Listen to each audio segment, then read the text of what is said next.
Уралт холон морьтой барилт холон хүүтэй адуу малын талаар дүүрэн Сандсан энэ жил 27 дахь улсын аварга үлгийдэн авлаа. Цариг багийн малчин Мегмарчлуун гэргийн инх чаргал нар энэхүү эрхэм хүндтэй шагналын эзэд болсон юм а. Тэд 2010 онд танилан сууж буянт мал сүргээ өсгөн үржүүлэх, чанаржуулах, ашиг шимийг нэмэгдүүлэхэд хичээн зүтгэсээр иржээ.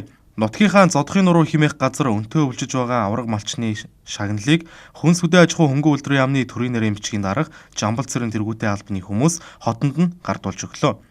Мегмарчлуун удам муксаанда 4 дахь улсын авраг малчин болж байна. Тэгээ хамаалын тоон дэш одоо чанарт анхаарч энэ мэлчээрийн даацд тохируулах бас ийм санаа бодолтой байгаа. Ингээд одоо адуу өхөр бол одоо энэ Төв аймгийн Дэлгэр хаан бүрэн одоо Самын нутагт оторлж яваа.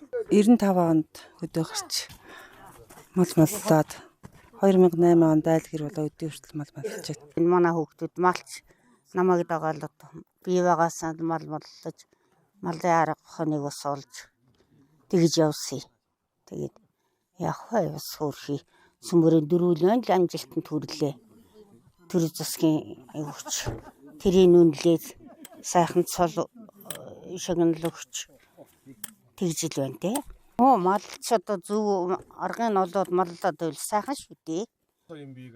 Тэд хөдөлмөрийнхөө үр шимээр 2005 онд мянгат малчин, 2010 онд сумын сайн малчин, 2011 онд аймгийн авраг малчин, 2018 онд алтан хурганы эзэн, 2025 онд алтан унганы эзэн болж байжээ. Гэрийн эзэгтэй инх жаргал брэнд Яманы ааруулаараа олонний талархлыг хүлээдэг бөгөөд сум аймгийн үзэсгэлэн худалдаанд амжилттай оролцдог байна. Хүнс хөдөө аж ахуй хөнгөн үйлдвэрийн яамны төрийн нарийн бичгийн дарга Жамбал цэрэн аваргуудад шагнал гардуулахдаа 2025 онд хөдөө аж ахуйн салбарт олон ажил хийгдэж өсөлт дэвшлиг авчирсан гэдгийг онцлон хэлж байлаа. За өнгөрсөн хугацаанд санд сумаас 27 одоо улсын аварга малчин одоо тодорч гарсан байдаг. Тэгээд тэдгээр малчтын залгамж халаа болж бас их залуу малчин Мегмарчлуун маань улсын аварга болж ингээ шагналыг хүртэж байгаа. Энэ маань одоо малчтын залуу халаа болсон энэ малчтын маань одоо мал аж ахуйн салбартаа гаргаж байгаа амжилт бол их сайн болж байна. Илүү одоо малчтын залуу халаа бэлтгэхэд энэ амжилт нь бас хүч болох үз. Ийм одоо байна гэж одоо бидний салбарын одоо ажилтг хүний хувьд одоо их бэлэгшээж бахархаж байна. Авраг малчин Мегмарчлууных нийгмийн хариуцлагын хүрээнд сумынхаа төсөвт байгууллагт сүү цагаан эдээ нийлүүлэх, хандив тусламж үзүүлэх, ажилтгүй иргэдийг ажлын байраар түр хангах зэрэгт идэвх санаачлагтай оролцдог ажээ. Тэрээр энэ хугацаанд 15 өрхийг 500 гаруй малаар малжуулжээ.